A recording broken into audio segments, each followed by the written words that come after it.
Okay, so now that we have three different types of widgets for slots, we're going to want one overall widget to show several of these. So we're going to start in our load menu folder. We're going to create a user interface based on widget blueprint, and I'm going to choose user widget and select it and call this WBP load menu. And load menu, I'd like to have a canvas panel. That's going to be the first thing. And then I'd like three of these widgets, but I'm not going to just bring in a load slot taken or a load slot enter name or a load slot vacant, because I'd like them to be switchable. I'd like it to switch between those three based on the context. And there's a widget for that. It's called a widget switcher. If I bring in a widget switcher onto the canvas panel, then my widget switcher looks like this. And the widget switcher can have different widgets that it can switch between. So we'll get to that, but first I want to anchor it to the center of the screen. I'd like to set its alignment to 0.5 for the X and set its position X to 0 and position Y to 0. I actually want my alignment 0.5 in the Y, so 0 will make it centered in the Y as well. So this is perfectly centered, but I'll go ahead and move this one to the left, and we'll have three of them. One in the middle, one to the left, one to the right. So this can go to -500 actually. Now for the widget switcher, we have this concept of an active widget index. And then we can add widgets to the widget switcher depending on the index. So how do we get widgets into the widget switcher? Well, if we search for WBP load screen, or just load, we can bring one in. Let's get load slot vacant and bring it onto the widget switcher. So you can see the widget switcher can contain widgets inside of it. So we can put in a slot vacant, we can put in a slot enter name right onto the widget switcher, and a load slot taken. And as you can see, we have three widgets in here. And if I select one, it changes what we see right here. And the widget switcher is going to show one of those depending on the active widget index. If I change it to 1, it goes to the second one. If I change it to 2, it goes to the third, and so on. So there's our first widget switcher. And I'm going to rename this to switcher _0. And we'll have three of them. So I'm going to take switcher 0, Control C, Control V. Only this second switcher needs to go on the canvas panel, not inside of switcher 0. This is going to be switcher 1. It's going to be anchored to the center. We'll have its alignment X and Y both set to 0.5. We'll have its position X set to 0. And we'll have its position Y set to 0 as well. Now its size is all out of whack, so we're going to copy the size from our first widget switcher, which by the way doesn't really have round numbers here. We're going to set this to the size that we made our widget, 256 for the X, 300 for the Y, and we'll use that for our second widget switcher. Size X, 256, 300 for Y. So there's our second.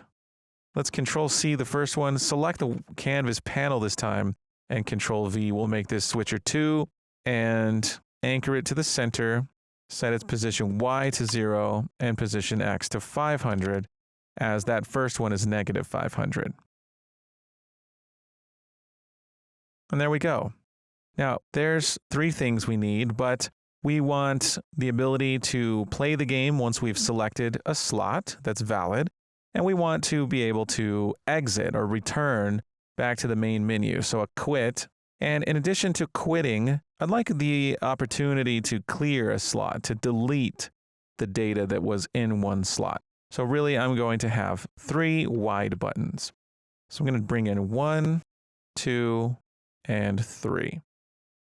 Now the first one, I'm going to increase its size a bit. I'm going to change its text to say play. And I'll go ahead and make its size a round number, 160 for X and 70, 75, now 65 for Y. And I'll anchor it to the bottom center and bring its position Y down. we'll actually align it to 0.5 for the X, and I'll bring it in a bit. Now, because I just did all those changes, I'm just going to copy this button. So I'm going to take this. First, I'll rename it to button_play. Control C, select the canvas panel, Control V twice. And I'll take the first one, and I know it's anchored correctly. I'm going to set its Y though. Position Y, -139. We'll put it there. Set its position X to 0. And then use the same position Y for the third one. Select the first one, see its position X is -277. I'm going to make it -270. And this one will be +270. Now I just need to change their text. So this one is going to be delete, and this one is going to say quit. So we have play, delete, and quit. So I plan on being able to select one of these that has a valid slot. Once we're able to play that slot, play will be activated. It won't be disabled, but we'll also be able to delete a taken slot as well, and quit should always be active. In fact, we could even program quit right now. We can go to event construct. We can take that button, which by the way, these three all need to be variables. And we can take button quit, which we never actually renamed. This one is button delete. This one is button quit. And we'll take button quit. We'll get its button. Assign onClicked. And we want to return to the main menu. We're just going to say open level. And we can even use an object reference. We can promote this to a variable, and we can set this level, if we compile, to a default value of main menu.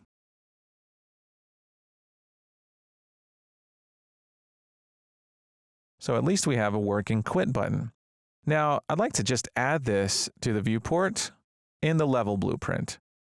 Just because I don't really have a designated actor to handle these things, and for this load menu, using the level blueprint is just fine.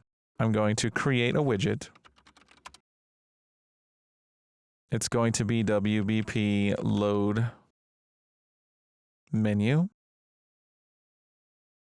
I'm going to delete event tick. We're going to add this to the viewport. And we'll get the player controller. We're going to set input mode, UI only, and focus on this widget. And then we'll show the mouse cursor with set show mouse cursor. And we'll set it to true. And with that, we can press play, and there's our widget. And we can press quit, and it takes us back. And we press quit here, we exit the game. So now we have a way to maneuver through our levels. And we have these three widgets. Now, hovering is making this go a little bit out of whack, and that's because we didn't set the sizes for on hovered, and it's kind of making that button smaller. If I go up to here, it's fine. So we'll fix that. And I also want to bring these side widgets in to the middle just a bit. So a couple of small tweaks. We'll go to load slot vacant. And the size is 120 for X and Y. For the normal, let's go to hovered and set the image size there. We'll go to pressed and do the same thing. Image size 120, 120. Disabled, same thing. Image size 120, 120. That's going to fix that. Pressed looks good. Hovered looks good. We can't see disabled. Okay. Now we can bring these side widgets in just a bit. So I'm going to take this one and I'm actually going to select switcher 0 and we'll bring it in a bit. Let's try -350, which means we'll put this one, switcher 2, at 350.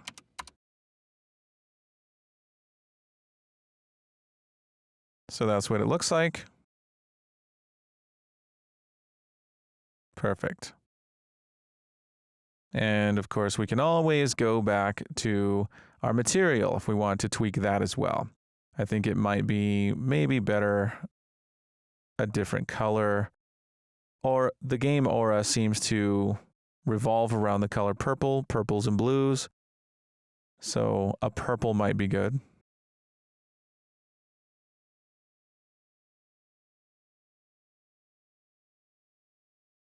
And with that, we have a load menu. Now we just need to make it functional. I might actually desaturate this a bit.